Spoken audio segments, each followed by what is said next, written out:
Hello, my name is Sarah Saab, and I'm a junior now in the fall 2021 semester at Wayne State University in Detroit, Michigan. I do not need sponsorship now or in the future to work in the United States because I am a US citizen. And as far as Yanfeng locations go, I do live right outside of Detroit, so I think that the Novi headquarters location is probably preferred for me, or really any other location in the Metro Detroit area. I want to be an intern for Yanfeng because the company's vision and it for transforming vehicles and really redefining what it means to live and work and use your car excites me and is exactly the kind of innovative project and company culture that I want to get in on and put in the hard work to do. I'm really passionate about helping people and helping people directly with the company's focus on customer service and the consumer's needs is really, really amazing to me. And it's something that I would love to do. I'm a very big people person, and joining a team of like-minded professionals and students and mentors where we can collaborate closely to meet consumer needs is my ultimate goal and is the most ideal place for me to work. I think that an ideal coworker to me is someone who I view as a member of the team, someone who has the same standards for work as me and strives to reach a certain level of excellence in each project that we complete together. A coworker and even myself needs to see that in a work environment, we're a team, and the only way to get things done efficiently is through collaboration. So I think that an ideal coworker to me is someone who is open to helping and also coming to me for help as well, because nothing gets done independently, and there's really no room for pride or trying to be overly independent in the workplace when you're trying to meet deadlines and meet people's needs. So a time that I had to work through a crisis was when my mother passed away. She was diagnosed with breast cancer in the middle of my first ever semester of college, and it was really tough on me to say the least. Not only was I still kind of getting adjusted to college, but I now also had the responsibility in the way of going to visit my mother in the hospital an hour away from my home every day and also being there for my family and making time for my academics. It was a lot to take on in my first semester of college. So I had to learn how to hold myself accountable and to a different and higher standard than my professors originally held me to and held to my classmates. I had to complete assignments and projects weeks before deadlines just so I could make time to see my family and my mother.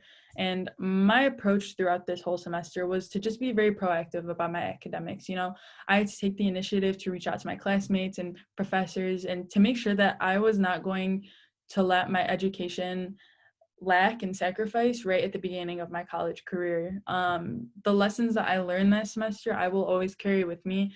And that was some of the hardest work I've ever had to do. I had to come up with so many new ways of studying and learning and managing my time efficiently to do well. So even when my mother passed away in December of that year, I had already gained so many new skills that were necessary for my success. And I will always be grateful for that and carry those skills for success with me into every career and new semester that I enter. A time that I had trouble getting my point of view across effectively was when I had a school project. So we had to get into groups to create a small functioning electrical city. Now, it was a really big project. It took the whole semester, and there were so many different ways to approach it, and it was not instructor led at all. So it was very independent. It was just handed to our groups, and we had the responsibility and the task of delegating it how we pleased.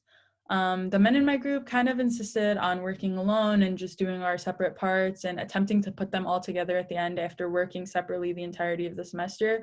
But I just thought that this approach could not have worked, honestly. I think that it would have been a nightmare to try and figure out at the end of the project and right before it was due.